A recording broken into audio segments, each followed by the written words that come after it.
mas-uul inooga tahay si waloo kale innaga inaan ilaalino ay sharaf inoo tahay waxaan leeyahay dawladdu ballan bay qaaday innagoo odayaalihina ballan baanu annagoo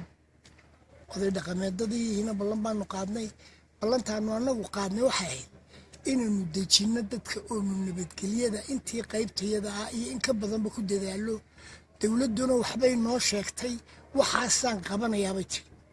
hadday dawladdu wixii waa qabanaya ay tiri ay qaban weydo annaguna waxba qaban mayno dad kale oodaanu ka sii dayni dabadeedna halkaa dab iyo balaaya ka dhalan dawladdu waxa weeye inay shacbigeeda beenu sheegin ee ay ka dhabayso waxa ay tiraa shacbiguna uu aaminsanaada dawladdiisu ku suga meesheeda habeen iyo dharaar go-aanu lulaa gacmaha nadaaliyey waxa weeye habeen walba waa dejin baanu ku jiraa waxaana leeyahy wixii la sheegay mee hadday dawladdu been noo sheegto dee wax suuragala maaha annaguna u joojin mayna haddii ay dawladdu been annaga noo sheegto waxaanu leenahay dawladda sideedaanu sugaynaa warkii ay noo sheegtaanu sugaynaa annaguna war baanu shacbiga u sheegnay wixii naloo sheegay hadduu suuroobi waayo annaguna waxaanu sheegnay suuroobi maayo waxaan leeyahay dawladdu ballantii aynu qaaday ha ka soo baxdo